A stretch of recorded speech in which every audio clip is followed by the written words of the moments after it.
ہر چھوٹی چھوٹی باتوں پر ناراض ہونا آپ کی ذات کی کشش کو ختم کر دیتا ہے۔ جو ہر چھوٹی بات پہ خفا ہو جاتے ہیں، لوگ ان کی ذات سے بیزار ہونے لگتے ہیں، اور اگر دیر تک یہ سب چلتا رہے تو دوسرے ان کو منانا بھی چھوڑ دیتے ہیں۔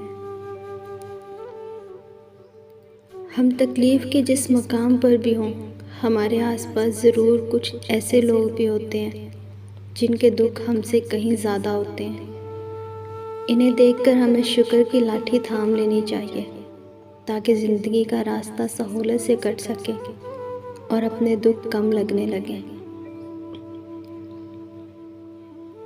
خود سے محبت کریں، خود کی پرواہ کریں، اپنے لیے سوچیں، اپنی ذات کے لیے فیصلے کرنا سیکھیں۔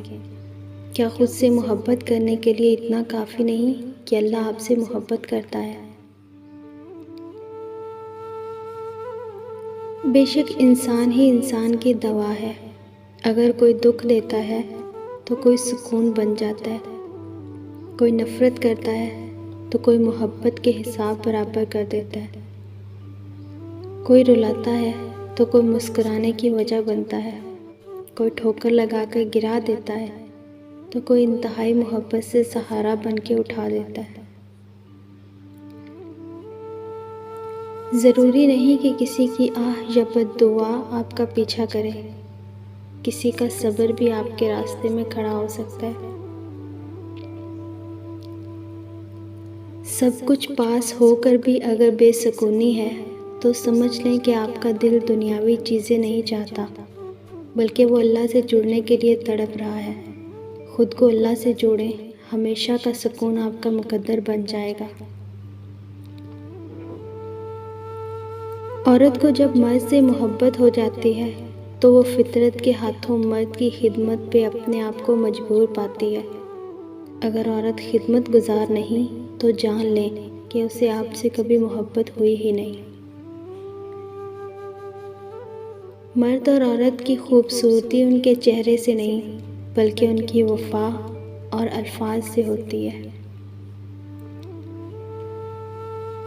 مرد کا ایک درجہ اس لیے بلند رکھا گیا کہ وہ محافظ ہوتا ہے، اور محافظ کبھی عزتوں کا سودا نہیں کرتے۔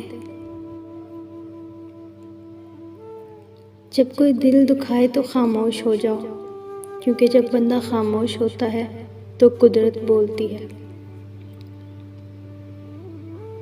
نامحرم کی محبت نیند کے انجیکشن کی طرح ہوتی ہے، جس کا نشہ رفتہ رفتہ رگوں میں اترتا ہے۔